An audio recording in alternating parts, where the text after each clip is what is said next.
Have you ever pondered how an ordinary man can morph into one of history's most infamous dictators? Our journey begins in the modest town of Braunau am Inn, Austria, where a young Adolf Hitler spent his formative years. An aimless youth, his dreams of becoming an artist were thwarted not just once but twice by the Vienna Academy of Fine Arts, a rejection that would leave a lasting impact. In his youth, Hitler faced another significant blow, the death of his younger brother, Edmund.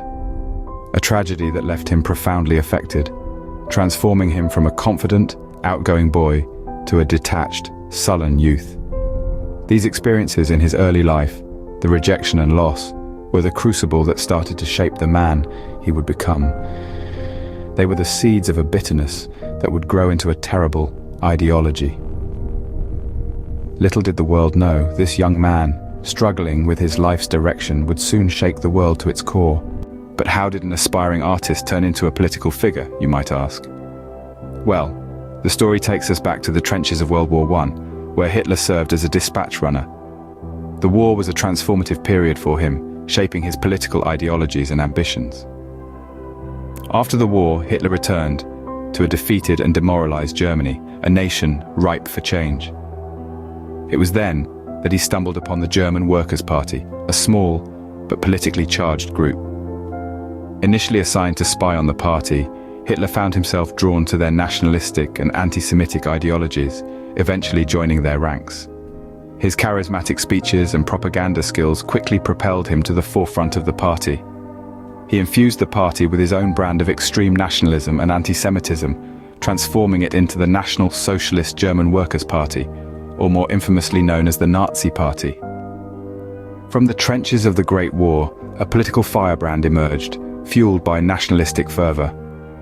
But what circumstances led Hitler to seize control of a nation? Imagine, if you will, Germany in the aftermath of World War I.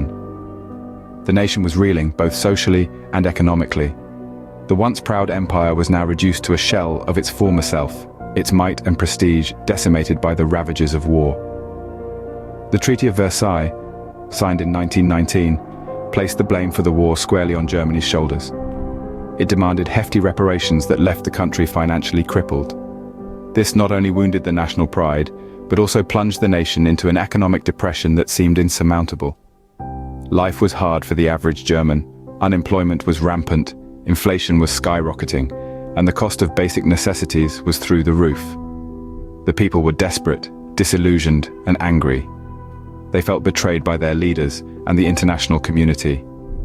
Enter Adolf Hitler, a charismatic speaker with a talent for tapping into the public sentiment. He railed against the Treaty of Versailles, blaming it for Germany's woes. He promised a return to greatness, a resurrection of the German spirit. His words resonated with the people. His passion ignited theirs. The political climate was ripe for Hitler's brand of fiery rhetoric. The Weimar Republic, the democratic government established in Germany post-World War I, was seen as weak and ineffective. Many Germans, longing for strong leadership and a way out of their dire circumstances, found themselves drawn to Hitler's National Socialist German Workers' Party, commonly known as the Nazi Party. Hitler's message was simple and powerful. Germany had been wronged, and he was the one who could set it right. He promised jobs, food, and most importantly, a return to national pride. It was a message that found fertile ground in a nation gripped by economic depression and political instability. And so, Hitler began his meteoric rise to power. With every rabble-rousing speech, he further ingrained himself in the hearts and minds of a desperate people. The stage was set for the ascension of one of history's most infamous dictators. In a nation gripped by despair, Hitler's aggressive rhetoric found an eager audience. But even future dictators experience setbacks. Isn't that so? Adolf Hitler, a name that would later echo through the annals of history, found himself on the receiving end of a harsh reality check in November of 1923. The Beer Hall Putsch, as it came to be known, was Hitler's first bold attempt to seize power in Germany. Inspired by Benito Mussolini's successful March on Rome, Hitler, along with his Nazi Party cohorts, attempted to overthrow the German government.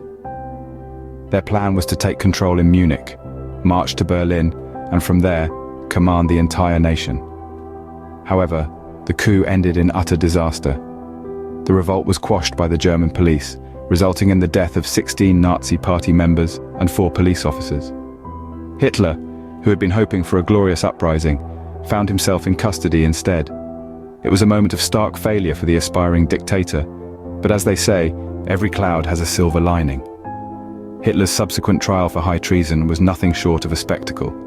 Rather than cower in the face of charges, he used the courtroom as a stage to broadcast his views to the entire nation. His speeches, filled with passionate nationalism and anti-Semitic rhetoric, were widely circulated in newspapers. The trial, though intended to be his downfall, became a platform for Hitler to gain nationwide attention. Despite being found guilty and sentenced to 5 years in Landsberg prison, Hitler served less than 1 year. Yet, this brief imprisonment was a crucial period in his political evolution. Secluded from the hustle and bustle of the outside world, Hitler penned Mein Kampf, or My Struggle, a book that outlined his political ideology and future plans for Germany. The book, though filled with hatred and extremist views, became a bestseller after Hitler's rise to power, influencing generations of Germans. In the grand scheme of things, the failed coup and prison time were not setbacks for Hitler, but stepping stones. They provided him with the opportunity to refine his strategy, expand his influence, and strengthen his resolve. Failure, it seems, was just a stepping stone on Hitler's path to power. From prison to power, how did Hitler manage this remarkable feat? Emerging from the shadows of his failed coup and subsequent prison sentence, Hitler found a nation still in turmoil. The Weimar Republic, Germany's government at the time, was struggling. The Great Depression had left the economy in shambles and the people desperate. Hitler, ever the opportunist, used this climate of unrest to his advantage. Upon his release in December 24, Hitler immediately set about rebuilding the National Socialist German Workers' Party, or Nazi Party, as it was more commonly known. The Nazi Party was not just a political entity, it was a propaganda machine designed to stir up nationalistic fervor and discontent with the current government.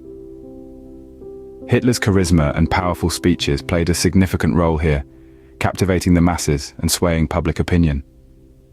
However, Hitler's rise to power was not just the result of public support. There were political maneuverings behind the scenes. Hitler and the Nazi Party meticulously built alliances with other right-wing parties and influential industrialists.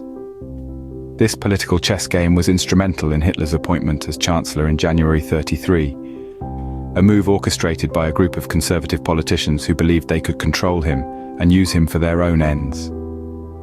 But Hitler was not a puppet to be controlled. Once in office, he quickly consolidated his power, sidelining those who had helped him rise and implementing policies that would pave the way for his totalitarian rule. Hitler's rise was not just a story of a charismatic leader taking advantage of a desperate populace. It was a tale of political cunning, manipulation, and the exploitation of fear and uncertainty. Thus, through a mix of political cunning and public appeal, Hitler finally seized the reins of power. But gaining power and keeping it are two different beasts. How did Hitler manage to do both? It's a question that has puzzled historians for decades. Once Hitler became Chancellor in early 1933, he moved swiftly to consolidate his power.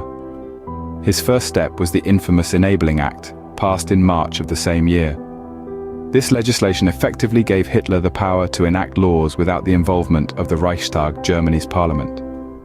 It was a critical blow to the democratic system and marked the birth of a totalitarian regime. But Hitler wasn't content with just legislative power. He understood the value of controlling the narrative, of shaping public opinion. His regime began a widespread censorship campaign, controlling newspapers, radio, and all forms of public communication. Any whisper of dissent was ruthlessly suppressed, creating an atmosphere of fear and absolute obedience. Then came the Night of the Long Knives in June 1934, a purge that saw the execution of many of Hitler's political rivals within the Nazi Party. It was a brutal display of power, a clear message to anyone who dared to oppose him. Hitler had become the sole, unchallenged leader of the Nazi Party. With his internal enemies vanquished, Hitler turned his attention to the military, swearing them to personal loyalty. This move ensured that the military would follow his commands without question, further solidifying his hold on power. Finally, Upon the death of President Hindenburg in August 1934, Hitler declared himself Führer, merging the roles of Chancellor and President. This was the final step in his consolidation of power, leaving him with absolute control over Germany's government, military, and society. And so, Hitler, the once aimless youth, had become the unchallenged dictator of Germany. His consolidation of power was complete, setting the stage for the devastating events that would unfold in the years to come. A chilling reminder of the dangers of unchecked ambition and the fragility of democracy.